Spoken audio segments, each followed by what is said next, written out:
Welcome back students. So next we start oxo acids of sulfur. This topic is very important. तो अब देखिए oxo acids. As you all know, acids क्या होते हैं? Those which give H plus ion. Oxo acids. Oxo के लिए ध्यान रखना है. देखो किसी के भी हम oxo acids बनाएंगे, उनमें at least जैसे यहाँ पे सल्फर के बनाने हैं, तो at least one sulfur double bond ये होना जरूरी है, ठीक है। और hydrogen attached with oxygen at least one OH bond, ये दो कंडीशन है जो ऑक्सो एसिड्स में आपको देखनी है। तो जब भी आप सल्फर के ऑक्सो एसिड्स बनाएंगे, वन ऑक्सीजन अटैच करेंगे विद सल्फर डबल बॉन्ड की हेल्प से, और जो हाइड्रोजन होगा first they attach with oxygen, और जो ये हाइड्रोजन होगा that attach with oxygen that is acidic hydrogen.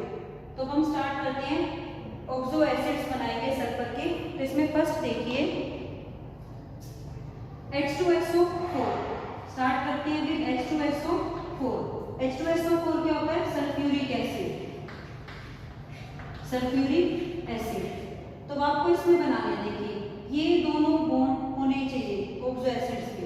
तो सबसे पहले central atom sulphur, one oxygen with double bond, hydrogen जितने भी होंगे first they attach with oxygen in the form of OH bond. तो कितने हाइड्रोजन है? 2। तो कितने बॉन्ड हो गए? 2 OH बॉन्ड। एक ऑक्सीजन यहाँ पे बॉन्डेड अभी रहती है, तो वो डबल बॉन्ड के थ्रू अटैच होगी ऑक्सीजन के। मैक्सिमम वैलेंसी सल्फर की कितनी होती है? 6 मैक्सिमम बॉन्ड बना है। और यहाँ पे ऑक्सीडेशन स्टेट देखो, सल्फर की ऑक्सीडेशन स्टेट क्या रहेगी? +6। तो ऑक्सो एसिड्स में हमें शेप याद रखनी है इनकी और ऑक्सीडेशन स्टेट, ये दोनों पॉइंट सबसे ज्यादा इंपॉर्टेंट है, ऑक्सीडेशन स्टेट और इसका बेसिसिटी। कितने H+ आयन रिप्लेस कर सकता है ये? 2। तो ये कैसा एसिड है? Dibasic acid. नेक्स्ट हम ऑक्सो एसिड की बात करें तो नेक्स्ट H2SO3, एक ऑक्सीजन कम हो जाएगा, तो ये क्या होता है? Sulphurous acid, sulphurous acid. Oxidation state of sulphur in sulphurous acid is +4। अब आप इसकी शेप देखिए, sulphur 1 sulphur double bond O, 2 OH bond. अब ऑक्सीजन नहीं है, स्टिल 4 बॉन्ड बने हैं, तो एक इसके पास क्या होगा? लोन पेयर, एक लोन पेयर होगा H2SO3। वेरी इंपॉर्टेंट, H2SO3 की शेप बहुत इंपॉर्टेंट है, ध्यान रखना, इसमें 1 लोन पेयर होता है। नेक्स्ट अब इसमें देखिए, अगर हम H2SO4 में सल्फ्यूरिक एसिड में एक ऑक्सीजन ऐड कर दें तो नेक्स्ट क्या बनेगा? पर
देखिए उसकी शेप क्या होगी।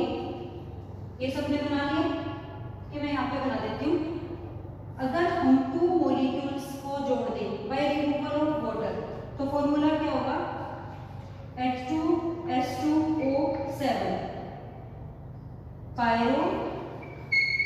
पायरोसल्फ्यूरिक एसिड, तो उसका नेम होगा पायरोसल्फ्यूरिक एसिड। और 2 यूनिट्स इसकी जोड़ेंगे तो शेप देखिए क्या होगी, OH बॉन्ड में से वाटर निकलेगा तो लिंकेज आ जाएगी ऑक्सीजन लिंकेज। तो ये फॉर्मूला होगा पायरोसल्फ्यूरिक एसिड का। और इसका एक और नाम है, कॉमन नेम, ये बहुत इंपॉर्टेंट है, this is also known as oleum. Oleum OLEUM oleum. Oxidation state of sulphur क्या होगी इसमें, +6 ईच सल्फर। ये ऑक्सीडेशन स्टेट क्या रहेगी इसमें, +6। 2 molecules of sulfuric acid join together by removal of water। देखो इस यूनिट का OH और दूसरे यूनिट के OH के साथ अगर हम कनेक्ट कर दें उनको बाय रिमूवल ऑफ वाटर तो ऑक्सीजन लिंकेज इनके बीच में होगी। तो this is oleum pyrosulphuric acid. अब यहाँ पर देखो, अगर हम पायरोसल्फ्यूरिक एसिड में एक ऑक्सीजन, यहाँ पे एक ऑक्सीजन और एक्स्ट्रा कर दें, पायरोसल्फ्यूरिक एसिड में एक ऑक्सीजन यहाँ सेंटर में लिंकेज में एक और बढ़ा दें तो वो क्या हो जाएगा, कौन सा बॉन्ड आ जाएगा, पेरोक्सो बॉन्ड। तो वो होगा पेरोक्सो डाइसल्फ्यूरिक एसिड। कंपाउंड क्या बनेगा, देखो H2S2O8, एक ऑक्सीजन और बढ़ा दी, कहाँ पर, जो लिंकेज है, एक एक्स्ट्रा ऑक्सीजन करेंगे लिंकेज में, बाकी सेम रहेगा सब कुछ। नाम क्या हो जाएगा इसका, पेरोक्सो डाइसल्फ्यूरिक एसिड। जो पहले बनाया था वो था peroxo monosulfuric acid, peroxo disulphuric acid. अब यहाँ पे ये ऑक्सीजन माइनस करोगी, पेरोक्साइड बॉन्ड है तो ऑक्सीडेशन स्टेट सल्फर की यहाँ पे भी क्या आएगी, +6। और इसका एक और नाम है, this acid is known as Marshall's acid. ये आपको ध्यान रखना है, is known as Marshall's acid. Next जब हम इसमें पढ़े, अगर ये लिंकेज यहाँ से हटा दे, ठीक है, ये ऑक्सीजन की लिंकेज यहाँ से अगर रिमूव कर दे, 1 ऑक्सीजन यहाँ से रिमूव कर दे तो आपका कंपाउंड क्या बनेगा, ठीक है। अगर पायरोसल्फ्यूरिक एसिड में से एक ऑक्सीजन यहाँ से रिमूव कर दे तो सल्फर सल्फर लिंकेज हो जाएगी। सल्फर सल्फर लिंकेज यहाँ होती है, वो तो थायो वर्ड इंसर्ट होता है, तो इस कंपाउंड का नाम होगा डाइथायोनिक एसिड, डाइथायोनिक एसिड। और सल्फर की ऑक्सीडेशन स्टेट यहाँ पे निकालेंगे तो यहाँ पे भी आएगी +6। इस कंपाउंड का नाम होगा डाइथायोनिक एसिड। तो ये आपको सभी ऑक्सो एसिड्स की शेप पता होनी चाहिए और इन सब में सल्फर जो है उसकी ऑक्सीडेशन स्टेट भी पता होनी चाहिए। नेक्स्ट अब हम इसमें सबसे मोस्ट इंपोर्टेंट जो ऑक्सो एसिड है वो हम डिटेल में पढ़ेंगे, that is sulphuric acid.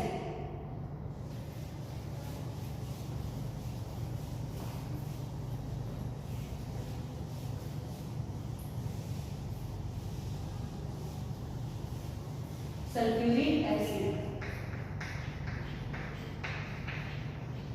H2SO4। First इसकी बात करते हैं manufacturing of H2SO4, very very important. Manufacturing of H2SO4 occurs by contact process।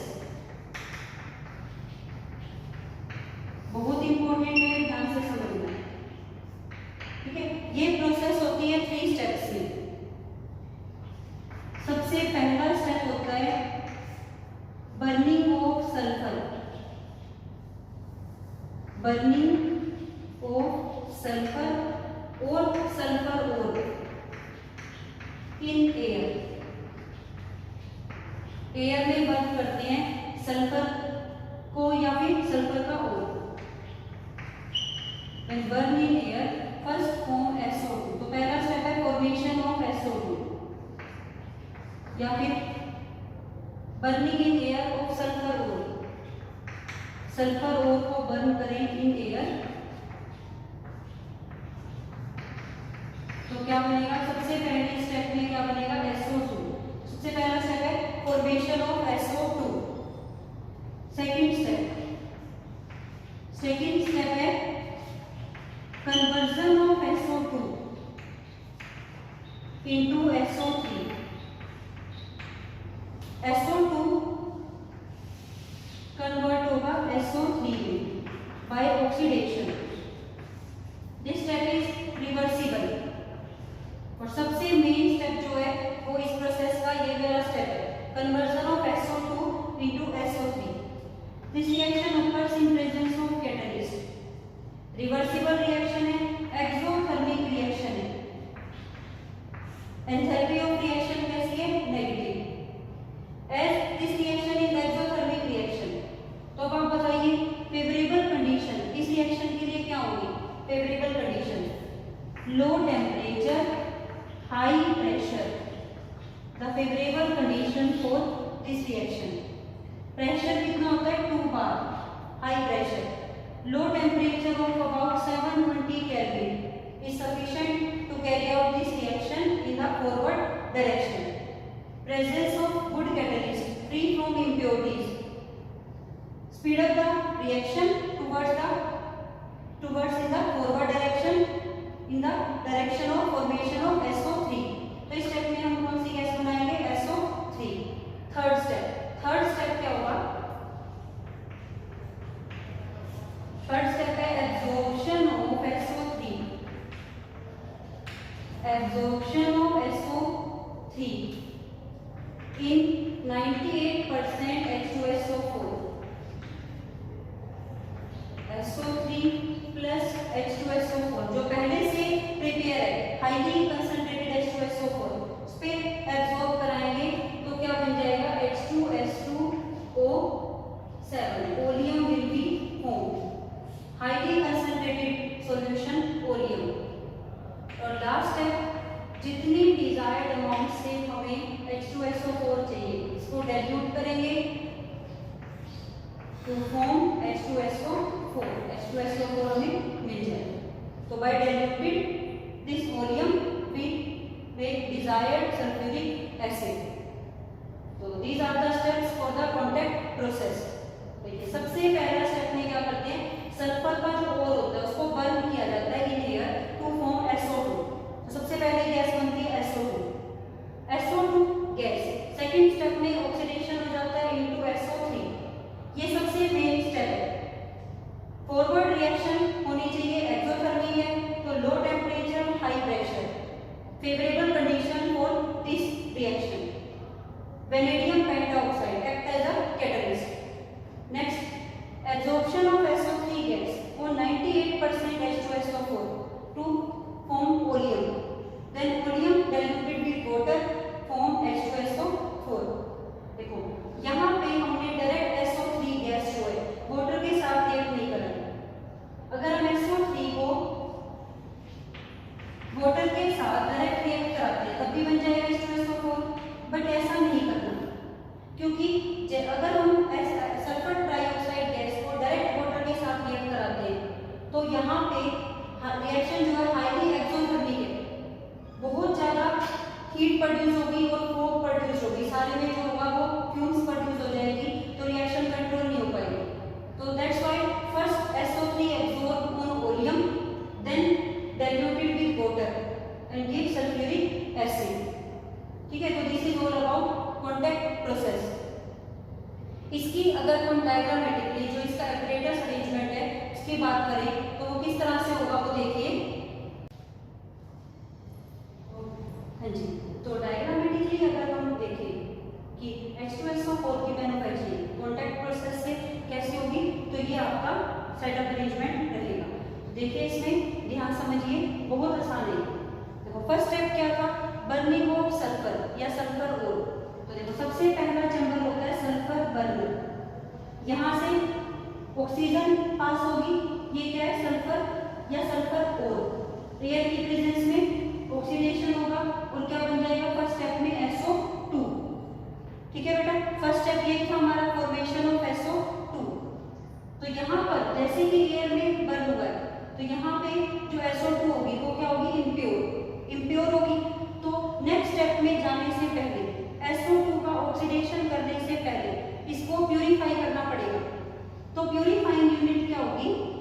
Purifying unit में क्या होगा, dust precipitator, washing tower, drawing tower. जो भी डस्ट पार्टिकल होंगे वो इस डस्ट प्रेसिपिटेटर में एब्जॉर्ब हो जाएंगे। उसके बाद SO2 गैस पास होगी वॉशिंग टावर में, यहाँ पे वॉश किया जाएगा विद वाटर। तो नेक्स्ट चैम्बर में ड्राई किया जाएगा with the help of concentrated H2SO4। H2SO4 जो होता है ये एक डिहाइड्रेटिंग एजेंट भी होता है, इसलिए इसको ड्राई किया जाएगा with concentrated H2SO4 in this chamber. उसके बाद ये जो गैस होती है ये प्यूरिफाई ड्राई हो जाएगी, ठीक है, ड्राई हो जाएगी। अब उसको चेक करना है कि ये प्यूरिफाई हो चुकी है या नहीं। सेकेंड स्टेप में जाने से पहले SO2 प्योर होनी चाहिए, उसके लिए चेक करेंगे, टेस्टिंग बॉक्स लगाए यहाँ पे। ये प्यूरिफाइंग यूनिट है। प्यूरिफाइंग यूनिट क्या है, यहाँ पर इसके साथ ये क्या है, arsenic purifier containing gelatinous hydrated ferric oxide. अगर वो थोड़ी बहुत इम्प्योरिटीज रह जाएंगे तो वो एब्जॉर्ब कर लेगा, तो यहाँ पे ये प्यूरिफायर लगा है। फिर उसके बाद एक टेस्टिंग बॉक्स भी होता है यहाँ पे, इसके बीच में एक टेस्टिंग बॉक्स जो चेक करता है कि ये प्योर हो चुकी है या नहीं। अगर प्योर होगी तो ये नेक्स्ट स्टेप में जाएगी, अगर प्योर नहीं मिली तो फिर ये नेक्स्ट इसी में आ जाएगी, dust precipitator, washing tower, drawing tower, ठीक है। उसके बाद SO2 गैस, जैसे कि आपको पता है SO2 का ऑक्सीडेशन होगा SO3 में। जो टेम्परेचर चाहिए, मिनिमम टेम्परेचर जो चाहिए, लो टेम्परेचर वो कितना है 720 केल्विन। तो पहले क्या लगाएंगे, प्री हीटर, जो कितना टेम्परेचर सेट करेगा 720 केल्विन। उसके बाद इस चैम्बर में कौन सा कैटलिस्ट होगा, वेनेडियम पेंटाऑक्साइड। इसकी प्रेजेंस में SO2 ऑक्सीडाइज हो जाएगी SO3 में। SO3 में ऑक्सीडाइज होके लास्ट स्टेप क्या था बेटा, absorb by concentrated H2SO4 to form oleum. तो लास्ट चैम्बर में से हमारा क्या बनेगा, ओलियम, और इसको कंटीन्यूअसली हम डाइल्यूट करते रहेंगे विद वाटर। ड्रॉप वाइज इसको किस में ऐड करेंगे, वाटर में, जितना अमाउंट इसका डाइल्यूट करना है। जब भी हम एसिड को डाइल्यूट करते हैं तो एसिड ऐड करते हैं ड्रॉप वाइज इनटू वाटर, और डिजायर्ड कंसंट्रेशन का जो भी हमें चाहिए वो सल्फ्यूरिक एसिड प्रिपेयर हो जाएगा। तो डायग्रामेटिकली ये मैंने आपको रिप्रेजेंटेशन बताई है कि किस तरह से मैन्युफैक्चरिंग होती है सल्फ्यूरिक एसिड की। तो नेक्स्ट हम बात करते हैं physical properties of sulphuric acid, ठीक है। Physical properties of sulphuric acid.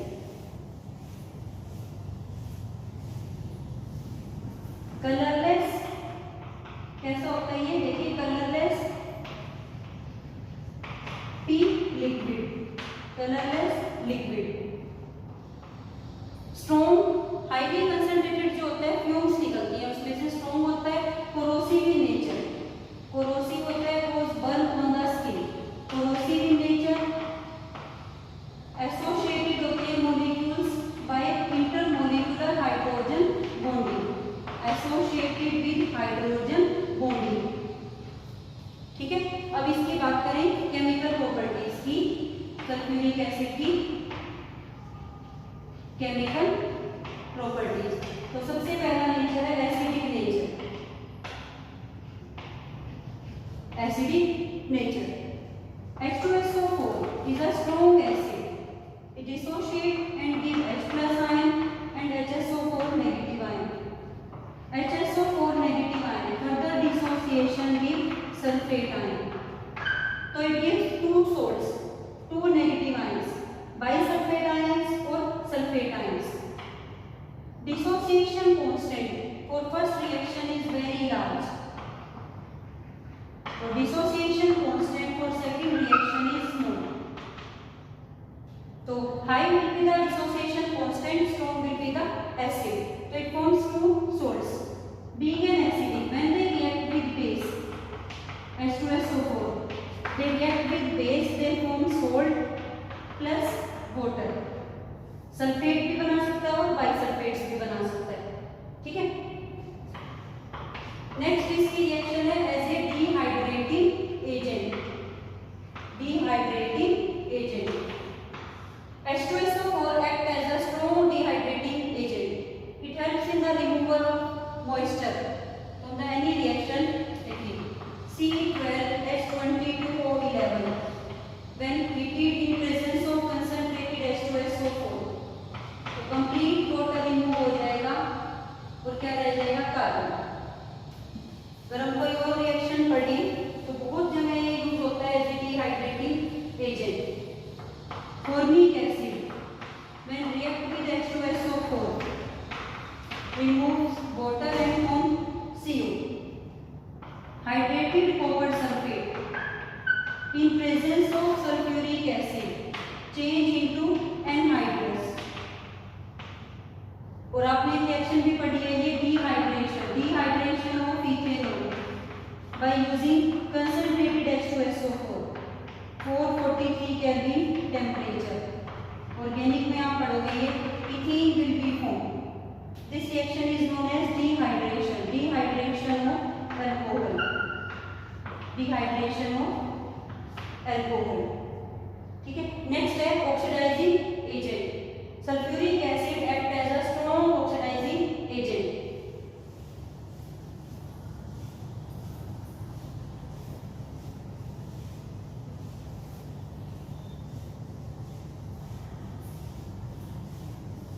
Oxidizing agent. When sulfuric acid act as oxidizing agent, it change into SO2 and liberate one oxygen with free oxygen. Due to liberation of this free oxygen, H2SO4 act as a strong oxidizing agent. किस को oxidise कराता है? Carbon oxidise into CO2, acid oxidise into H2SO4, I2 oxidized into HiO3, P4 oxidized into H3PO4, copper metal को भी oxidise कराता है into metal sulphates. तो ये आपकी बैलेंस रिएक्शंस आपको आती है करनी, मैं पहले आपको ग्रुप 15 में भी सिखा चुकी हूँ कैसे बैलेंस करनी होती है। तो this used for oxidation of large number of compounds. तो इन सभी की आप रिएक्शन कर सकते हो। इसके यूजेस की बात करें तो बहुत सारे यूजेस हैं इसके, लार्ज नंबर ऑफ यूजेस हैं। यूज होता है for preparation of large number of chemicals in metallurgy. Metallurgy में यूज होता है ये एक्सट्रैक्शन ऑफ मेटल्स में।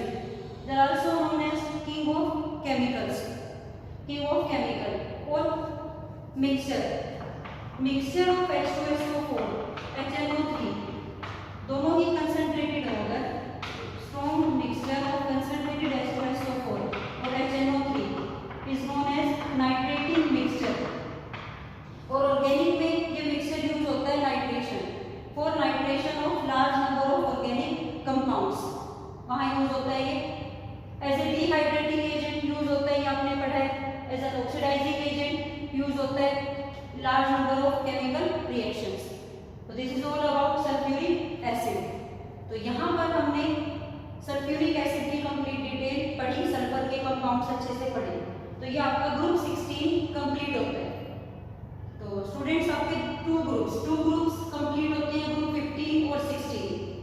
तो आप इन दोनों ग्रुप्स को बहुत अच्छे से बुक से पढ़िए और इनसे रिलेटेड जितने भी क्वेश्चंस हैं आप साथ साथ करते रहिए। ठीक है, नेक्स्ट क्लास में हम पढ़ेंगे